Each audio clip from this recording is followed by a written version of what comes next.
Pour un jeune Africain, l'intelligence artificielle serait une machine supercalculateur qui est capable de faire plusieurs tâches à la fois et qui est capable de résoudre ses problèmes locaux, du genre l'eau, le transport, l'agriculture. Donc ça l'aide dans toutes ses tâches quotidiennes.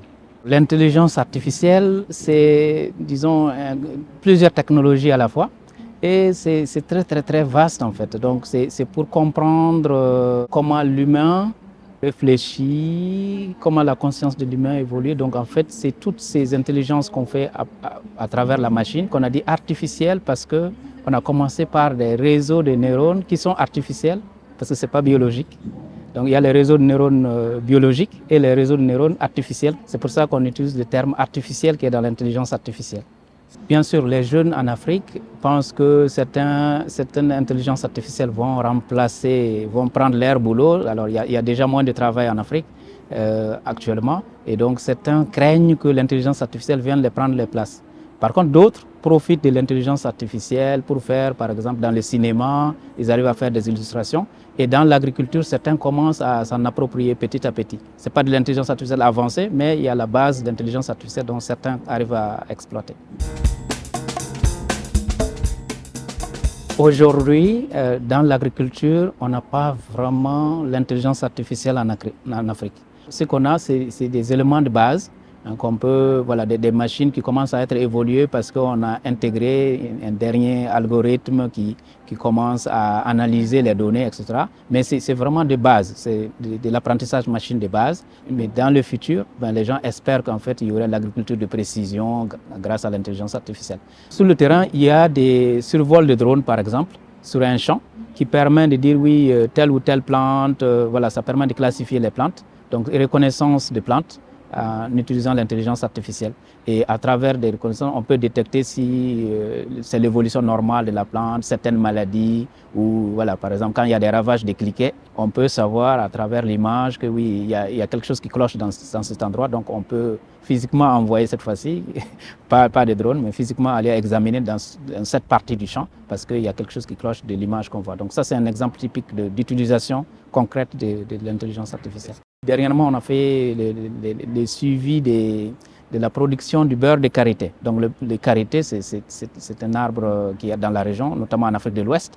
Et donc on prend des images de karité, on essaie de répertorier donc là où sont localisés en utilisant des GPS de ces arbres, on suit leur évolution et ça permet d'estimer après la production du karité parce qu'on a, par exemple, au début des fruits, quand ça commence à avoir les fruits, on peut estimer que oui, dans 3 mois, on aura tant de tonnes de karité et après, ça permet de produire après l'huile de karité, le beurre de karité, savon de karité, etc., qui commencent à être utilisés un peu partout. Donc, et ça, c'est bio, c'est naturel.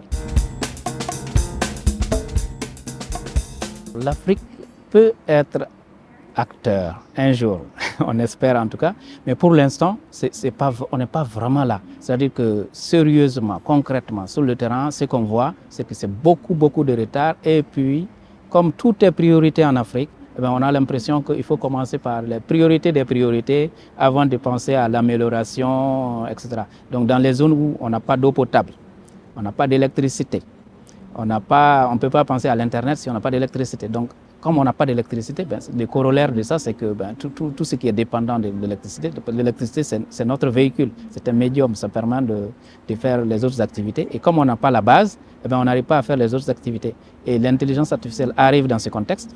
Et donc, comment utiliser l'intelligence artificielle qui utilise souvent des téléphones pour eux, concrètement. Ces téléphones méritent d'être chargés pour pouvoir fonctionner. Et si on n'a pas d'électricité, on n'arrive pas à charger. Donc, en fait, son utilisation serait limitée. Par contre, ceux qui sont dans les grandes villes, donc certaines personnes vivant en Afrique, les plus aisées notamment, pourraient utiliser, bénéficier de ça pour faire des affaires. Et donc, ça pourrait démarrer comme ça. Et progressivement, on espère que ça s'améliore de jour en jour.